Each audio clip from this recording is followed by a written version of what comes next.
Hello, folks. Hey up. Let's talk about the Chagos Archipelago, which I'm sure you've been hearing a lot about over the past day or so.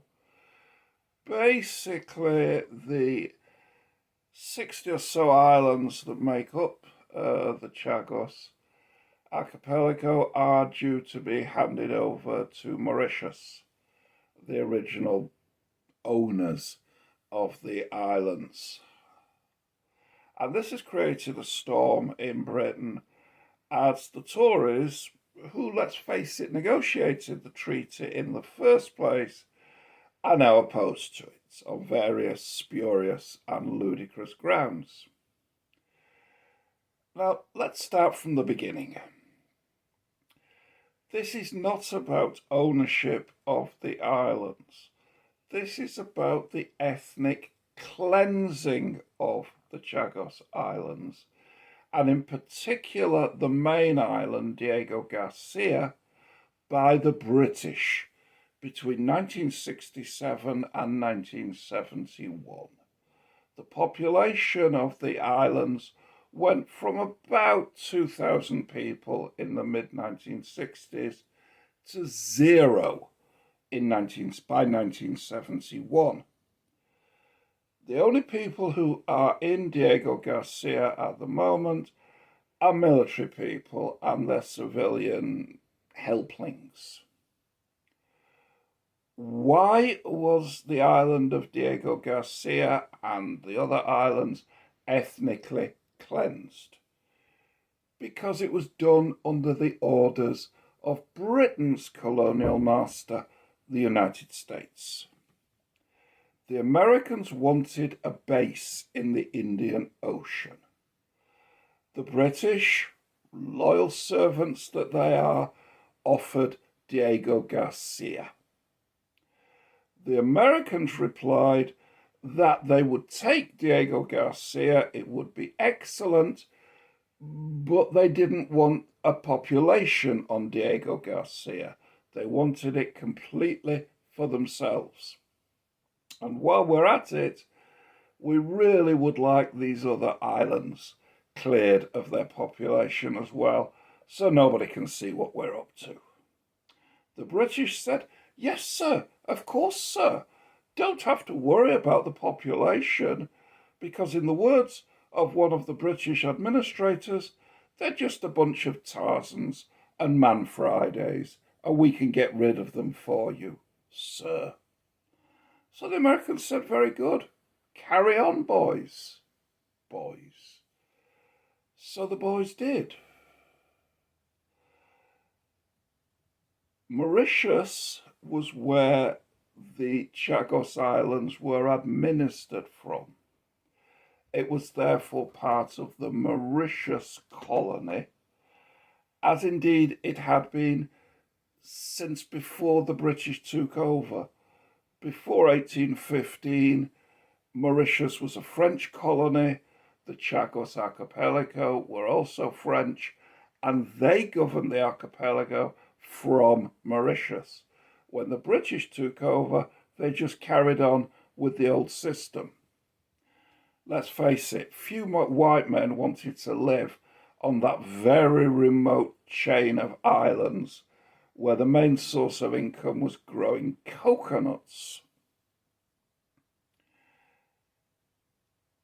That created a problem for the British, because you can't, by international treaty and United Nations rules, chop up a colony without the consent of its inhabitants. So to get round that, the British essentially blackmailed Mauritius. They said, "We're going to make independence for you very, very difficult. We're not going to give you any nice soft loans, and you can kiss goodbye to our goodwill." Mauritius wanted independence. It was a poor country. They said, "Okay." The archipelago was stripped from Mauritius, became the British Indian Ocean Territory. Mauritius became independent in 1968, and was given a nice £3 million bung by the British. The British must have thought that the problem had been solved. They then cleansed the islands of their population and dumped them mainly in Mauritius. Some have made their way to Britain, but the bulk still seem to live in Mauritius in abject poverty. The Mauritians don't want them, they don't want to be there, and they're only there because the British pandered to the Americans. So the Americans got their base on a 50-year lease with an agreement that there would be a 20-year extension. So why are the islands being handed back? Well, there are two reasons. First of all, because since, well, really starting in the 1970s, but speeding up this century, the Chagossians, as the people from the islands are called, the Chagossians, have been using the British courts to embarrass the British governments. They've been winning their cases and then being ignored by the British government, who just carry on as before.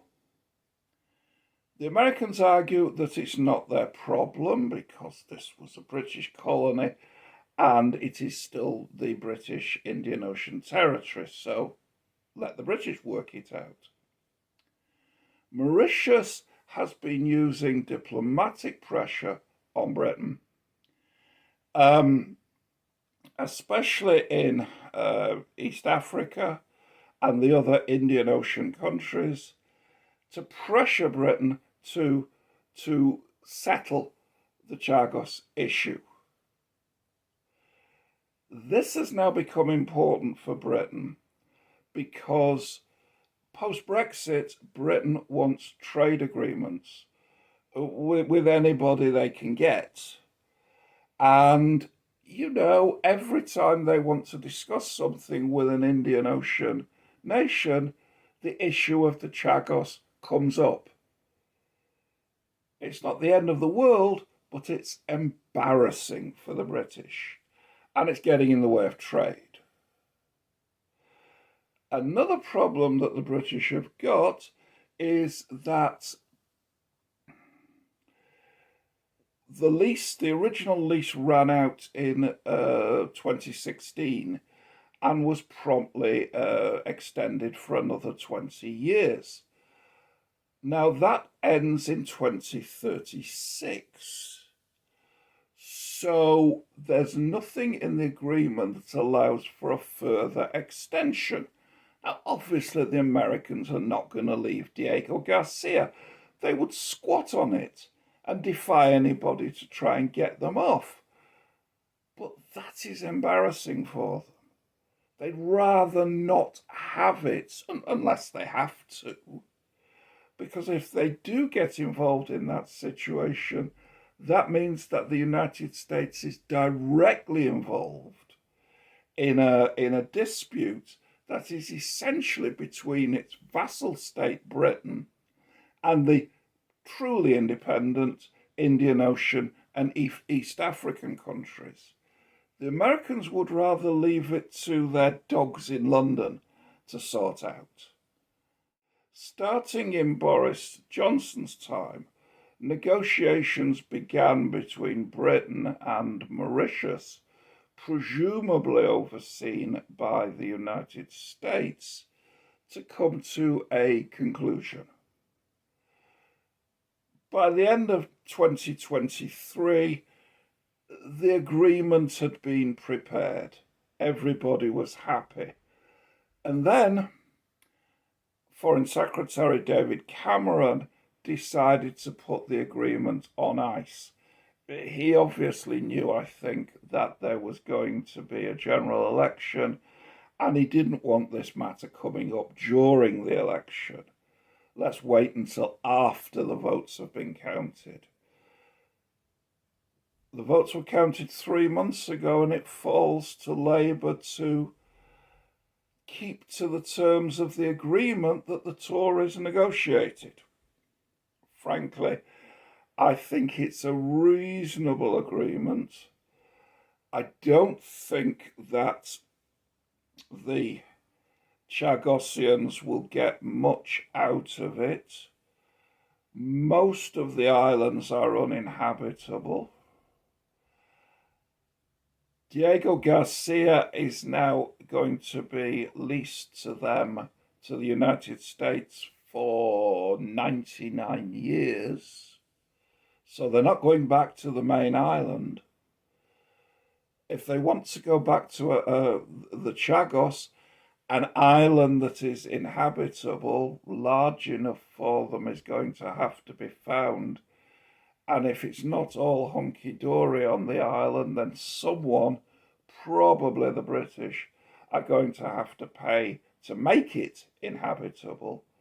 But that's the price that Britain pays for being a client state of the United States.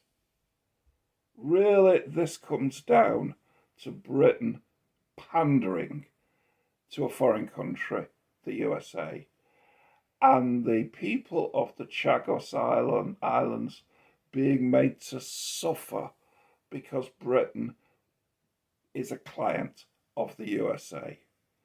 The sooner this treaty is signed, sealed, and ratified, the better. It isn't perfect, but it's probably the best that the Chagossians are going to get.